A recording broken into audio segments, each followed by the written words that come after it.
Baik, Assalamualaikum warahmatullahi wabarakatuh. Perkenalkan, saya Rizky Gilang Laksmana, NPM 2369022.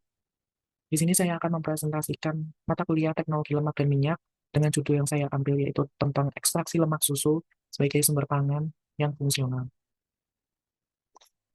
Di sini saya mengambil latar belakang dari lemak susu, yaitu lemak susu ini merupakan komponen yang terdapat pada susu yang biasanya digunakan untuk memenuhkan tekstur, rasa, dan juga aroma pada suatu produk. Misalnya seperti es krim ataupun produk bakery yang menggunakan atau yang lain yang menggunakan eh, bahan baku susu di dalamnya. Nah, jika ada rasa seperti rasa susu ataupun rasa creamy yang di di dalam suatu produk itu biasanya terdapat pada lemak susunya. Jadi lemak susu itu yang berperan di dalamnya yang dapat membentuk tekstur, rasa, dan juga aroma. Nah, lemak susu sendiri itu rentan terhadap oksidasi. Meskipun di dalamnya itu sudah ada milk fat globular membrane. Jadi di dalam lemak susu itu ada antioksidan alami. Tetapi kalau misalnya terpapar hal lain yang dapat menyebabkan oksidasi, maka lemak susu ini akan cepat teroksidasi dan cepat juga menyebabkan ketengikan yang dapat menurunkan kualitas sensorisnya, rasanya menjadi tidak enak, dan juga hilangnya nutrisi atau vitamin A dan E. Seperti yang diketahui bahwa vitamin A dan juga E itu tidak tahan terhadap oksidasi, jadi tidak kurang stabil.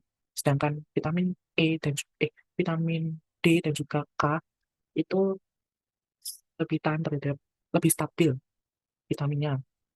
Nah, salah satu inovasi terbaru dalam ekstraksi lemak susu itu adalah menghilangkan air dan juga padatan lemaknya atau misal contohnya protein yang menghasilkan 99% itu lemak atau adalah AMF atau anhydrous milk fat.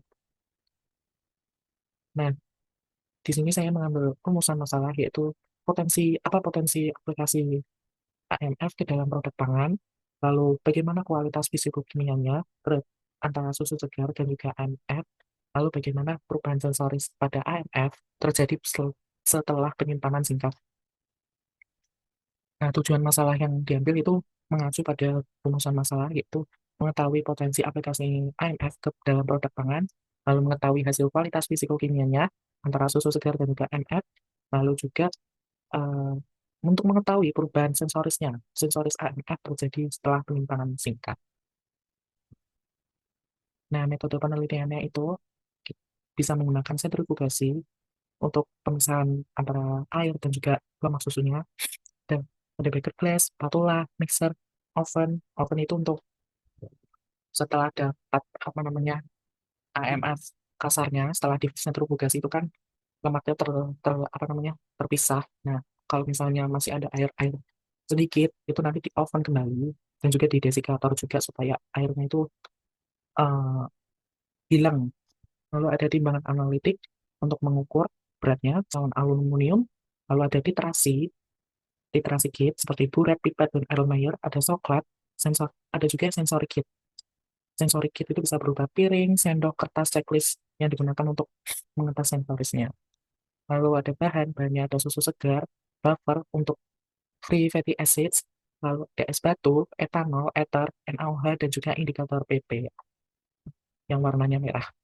Kenapa menggunakan metode ekstraksi dengan cara sentrifugasi? Karena mengambil metode ini karena lebih cepat memisahkan antara apa namanya antara airnya dan juga lemaknya di dalam susu.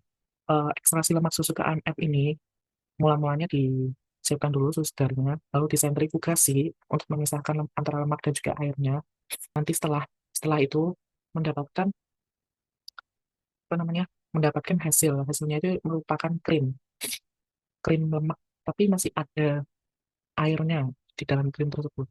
Nah, nanti setelah itu tuh di kerning atau di mixing supaya menghilangkan si airnya itu agar bisa mendapatkan lemak lemak kasarnya. Nah, dari AMF kasar ini nanti di oven kembali, di oven agar airnya itu menguap. Setelah di oven nanti mendapat kadar lemak yang kurang lebih itu 99% itu lemak dan sisanya itu air. Jadi produk ini tuh sangat kering karena air di dalamnya itu hampir tidak ada, hampir sedikit sekali. Nanti dianalisis dan juga diuji sensorisnya. Nah, metode analisisnya itu yang pertama ada free fatty acids, itu nanti menimbang 2 sampai 5 gram anhydrous milk fat ke dalam Erlenmeyer kering, lalu ditambahkan 50 ml pelarut etanol dan juga ether dalam perbandingan 1:1, lalu ditambahkan 2 sampai 3 tetes indikator PP. Nah, setelah itu nanti dititrasi dengan NaOH 0,1 0,1 sampai warnanya itu merah mudah stabil. Nah, nanti dititrasi selama kurang lebih 30 detik. Nah, nanti catat volume titrasinya yang berkurang. Nah, nanti dihitung kadar FFA-nya dengan rumus seperti yang sudah terlihat. Dan itu nanti akan mendapatkan FFA-nya. Langkah analisis milk fat-nya. Yang pertama, langkah analisis milk fat-nya itu menimbang AMF dulu kurang lebih 1 gram. Nah, nanti diekstraksi lemaknya dengan metode Socrates atau metode pelarut langsung. Nah, nanti dievaporasi dilakukan pelarutnya dengan oven, lalu ditimbang residu lemaknya yang sudah menguap di dalam oven, dan setelah itu nanti dihitung persenan lemaknya. Nah, apa namanya, perhitungannya seperti itu. Nah, nanti hasil ideal pada anhydrous milk fat ini itu kurang lebih di atas 99% milk fat. Nah, yang kedua itu ada langkah analisis moisture. Maaf, yang ketiga itu nanti ditimbang kurang lebih 2 gram sampel AMF ke dalam cawan kering, lalu di oven selama 105 derajat Celcius selama 3 jam, lalu setelah itu didinginkan di desikator. Nah, setelah itu nanti ditimbang. Nah, nanti hasilnya seperti yang nanti ditimbang, lalu dihitung. Nah, perhitungannya seperti ini. Nah, nanti hasil ideal pada anhydrous milk fat itu adalah kurang dari 0,1 untuk moisture-nya. Nah, pembahasan teori pertama itu ada 3 parameter, yaitu milk fat, moisture, dan juga free fatty acid. Nah, metode analisisnya itu menggunakan gravimetric yang milk fat dan moisture, dan yang satunya free fatty acid itu menggunakan titrasi. Nah, hasilnya yang milk fat itu dalam 1 liter susu segar itu mendapatkan 3-5% lemak susunya. Sedangkan yang sudah jadi AMF atau anhydrous milk fat itu apa, lemaknya itu sekitar 99 sampai 99,8%. Kalau yang fresh milk fatnya itu airnya tuh masih cukup besar, yaitu 87 sampai 88%. Sedangkan yang AMF itu sangat kering produknya, kurang lebih itu 0,1%. Nah, untuk asam lemak bebasnya itu kalau yang susu segar itu kurang lebih 0,05 sampai 0,1. Jadi masih masih gampang sekali untuk tengik gitu. Masih gampang sekali untuk teroksidasi. Nah, untuk yang AMF itu 0,02 sampai 0,05. Jadi umur simpannya itu panjang, lebih panjang daripada susu segar.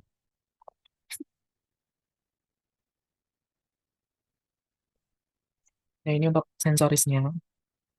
Bagi yang susu itu ini nanti dihitung dari skala 0 sampai 10 cm berdasarkan brightness, milk fat aroma, sweetness, yellow color, rancid aroma, lalu ada aftertaste, dan viscosity, texture, dan visualnya. Pada fresh AMF ini, untuk brightness mendapatkan 7, tapi setelah 11 hour disimpan atau 11 jam disimpan, AMF-nya itu berkurang, brightness-nya menjadi 6.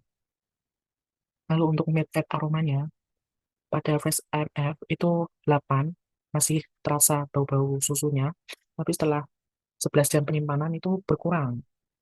Lalu untuk sweetness-nya itu AMF segar itu 4, masih tergolong manis, tapi setelah 11 jam disimpan itu berkurang menjadi 3. Jadi kurang strong, menjadi kurang strong. Setelah itu pada yellow colornya itu